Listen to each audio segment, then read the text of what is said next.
Hi everyone, welcome back to the Toffee Blues, your source for all things Everton. Stephen here, and today I'm joined by Mike from the Unholy Trinity Podcast, and we're going to be reviewing Everton's 1-1 draw at the Amex Stadium on Saturday. Mike, first things first, going into the game, you would have been criticised for saying that you'd have taken a draw, but obviously with that late equaliser from Lewis Dunk, has it left a bit of a sour taste in the mouth for you? The immediate reaction after the game, we all saw it, we all felt it. It was disappointment because of the fact it was a 95th minute equaliser. They were down to 10 men, and you're 3 or 4 minutes away from what would have been a typical and perfect Sean Dyche away performance, really, wasn't it? And I know he got a bit of criticism post match because of how we set up and how we looked to sort of nullify things and weren't great on the counter attack. Obviously, no shots in the first half. I think if you, as you say before the game, if you said you come away with a 1-1 draw, you come away with a point against the side, it was still a competition, very good football side, very well coached, great structure there throughout all their sides. I think he'd be fairly satisfied with that. But it's always the manner in which you drop the point, isn't it? So the immediate reaction was slightly negative because of the fact it was a 95th minute equaliser and they were down to 10 men. Yeah.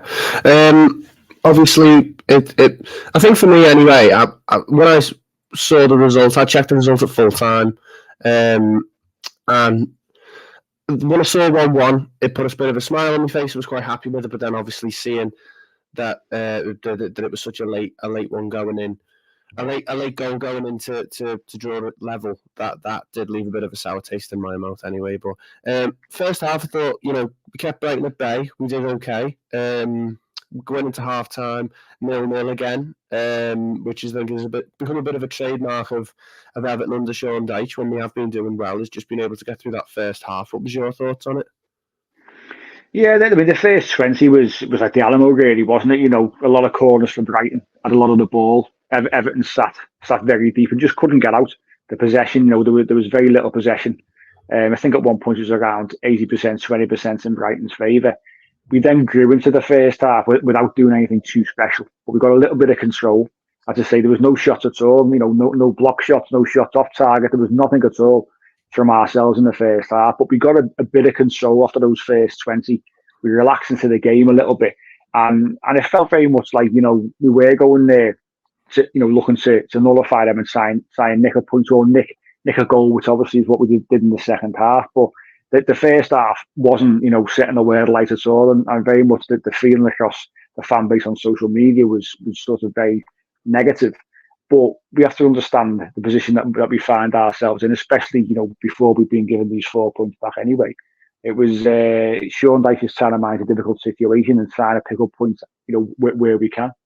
Yeah, it's. I think people are very quick to when we're not winning at half time, or when we haven't had the most shots, or maybe there's been a couple of close chances that haven't gone in. I think people are very quick to jump on the team, are very quick to not really look at the bigger picture, I think, anyway, and realise, for where we are in the table, going into half time at the Amex against a really good Brighton side, I thought that's a pretty good way to go into the second half.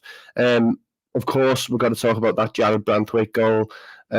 He scored a couple for Everton before, but none like that, really. Of course, they're just a fantastic one. Showed another side of his game, didn't they? We all sort of come to expect from him because he's so good technically. You look at that first touch, and then he takes with his right foot, fantastic little touch, so it almost stuns the ball into his left foot, obviously his stronger foot, and then puts it in the top corner. And when I say we come to expect it, because he is so good technically, you almost think it's in his locker.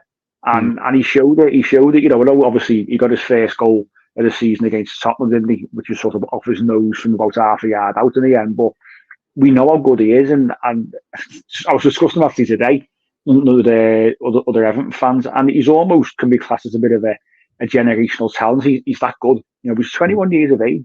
He's both footed. He's quick. He's strong. He's great in the air. He's great in the tackle. The tackle on a dinker in the second half in the penalty. It was fantastic tackle. He's got it all, and that's the frightening thing. At 21 years of age, how good he actually is. And if we are looking further ahead and looking at prices for him, you're getting close to sort of 85, 90 mil. Make no mistake, and people laugh at that, but that's how good he is. You know, if you look at Maguire years ago, went to United for that kind of price. He's a much better player than he was at that age. And Maguire was, 25, 26 when he moved to United. So the lad's quality, you know, and he will walk away with all the club awards this season, that's for sure. Whether it be goal, obviously against Brighton, young player, players player, fans player, he'll get them all. And he deserves, you know, all the credits in the world for what he's done so far this season. Mm-hmm. I think that just, you know, we've seen him score. He scored the goal against Chelsea. I think he scored a few for PSV as well. And then the one that went in Tottenham, which was a bit of a fluky goal, but we take them. Him scoring that one just really showed that he does have another side to his game. And like you mentioned there about prices for him, I was speaking to my mate who's a Liverpool fan last night, and we were talking about who's our most valuable players. And I was talking about, you know, I think Onana's a valuable player in terms of the transfer market, but Jared Brandtwaite has got so many of the attributes that can make a world-class centre-back, and he is slowly getting closer and closer to being a established Premier League player now. And you said there about obviously Maguire going for 80 million from Leicester to United, and about Stones as well. I was bringing John Stones up, and I think he's far better than Stones was when Stones played for us, certainly defensively. Obviously, they're slightly different players, but I just think the sky's the limit for him, really. And that goal definitely cemented that in my head anyway. Of course, Beto come on again, missed the chance to make it 2-0. And the end of the game was a little bit just a bit. There was a lot of turmoil, wasn't there? You know, a lot happened in a short amount of time. 9 minutes of added time, and of course Brighton getting that equaliser in the last minute. Where do you stand on Beto at the moment? Because he's struggling definitely to put the ball in the net, and of course I've seen him come in for a bit of criticism over Brighton's goal as well. Yeah, listen, you know, they're all struggling, aren't they? You know, Donald Calvert-Lewin hasn't scored a goal in 20 games, and I'm a fan of Calvert-Lewin's, and I feel for him. And you know, he could have had two, couldn't he? The one the other week against Tottenham, which is clipped Harrison from Calvert-Lewin's header from a yard out. It was just his luck. The goal he scored against Spurs away, which was disallowed, you know, from a foul from Gomez, which wasn't a foul. That was a great finish. So he could have a couple of goals to his name. Unfortunately for him, Beto's very, very raw still. He's still a player adapting to the Premier League. He came on. He's always a handful. You know, straight away, he backed into somebody and he bounced off him, and then he was away then. So, you know, when he's facing goal, he's a threat. I think the problem we've got with Beto is because he lacks a bit of composure. And that's that. You know, when he went through one the pressure from the defender and he ballooned it over the bar, he had a headed chance where he, you know, long after he came on, but really, you know, that's his strength. He's good in the air. He's got to do better there. So he's still plenty of time for him. He's still adapting. You've got to understand that. I know he came with a pretty decent price tag, but I think he will come good. I think, you know, if Calvert-Lewin was scoring and Beto was coming on for 20, 25 minutes, it wouldn't be as big of an issue. But the problem is that Calvert-Lewin isn't scoring. So then the pressure's on Beto to try and score when he comes on. He gets chances, and he's missing chances. He's missing some big chances. Timothy's not really getting a chance, but obviously he hasn't broken his duck for the first team yet. So I think across all of our centre forwards, the pressure's on, and they're probably feeling it a little bit at the moment because no one's scoring. So I think it's the emphasis is on all of them to try and contribute, and it'll come for one of them, and I think he'll be a bit more relaxed. But he'll come good, but he's raw. You know, defensively, you look at the cross that came in, and the fact he was turned inside out for their goal. He's not a defender. You know, he didn't look great, but he's not a defender. What do you want him to do there? Listen, it is what it is. It's a decent point. Let's, you know, look back on it. A point isn't as good against them. They're unbeaten at home for a long time as well. So we'll take it and we'll move on and look forward to the West Ham game. Yeah. You know, sort of the final word. We spoke a bit there about what that means, but I think obviously the draw looks a lot better now that we've got those 4 points back yesterday. Put us into 15th. Looking up a little bit more now. Got some winnable games towards the end of the season as well.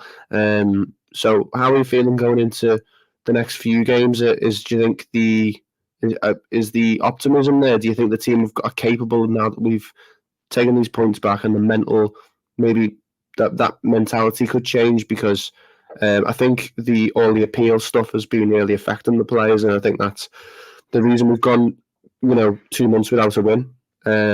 So do you think it could change around now? I'm hopeful of that. I think that, it certainly has impacted the players and the manager in terms of his thinking. You look at how we've approached certain games, and I think, with it dragging on for so long, given the fact we were told in November we were losing the 10 points. Before we even got told we were in decent form, we were galvanised, I think, further, and we sort of said, we'll overturn them 10 points quickly, and we did.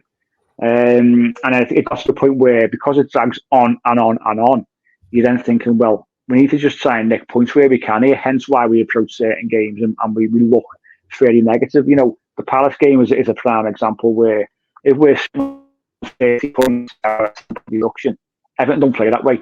I'm not saying, by the way, we're a fantastic football side, but we don't play so defensive and so rigidly. We take a few more chances, and it would have been a better game all around, but it's almost, we couldn't afford to. Now I think getting the 4 points back, knowing, the outlook is, let's face it, for me personally, I can't see a 2 point deduction, and if there is one, it won't be more than 2 points. So if that's the case, we're going to be better off than we were, when the 10 points came off our overall total, and we sort of know where we are now. But it's up to the players and the manager to now start winning games of football. We can draw a line in the sand on that first point now. That appeal's being heard. We know now we've got the second charge coming up. There's a lot of talk about maybe the second charge goes away. Maybe because of double jeopardy, we can't be done again. All this talk, we're all guessing, of course. But I think the clarity has now come across the club. We can look forward, and hopefully that brings about some better performances in the coming weeks. Yeah. Okay. Thanks for that, Mike. Obviously, make sure you go and listen to the Unholy Trinity podcast. Where can we find it, Mike? On Spotify and find you on YouTube as well? Spotify, yeah, across Apple Podcasts, Google, all your major podcast platforms. We don't do much on YouTube, to be fair. We've got faces for radio, so we tend to size basically of anything that involves a camera. But we do now and again put a few things out there, but mainly it's across all your major podcast platforms. Amazing. All right. Well, thank you for watching. Make sure you like and subscribe to the Toffee Blues. Leave a comment. Check out Mike and the Unholy Trinity podcast, and I'll see you in the next one.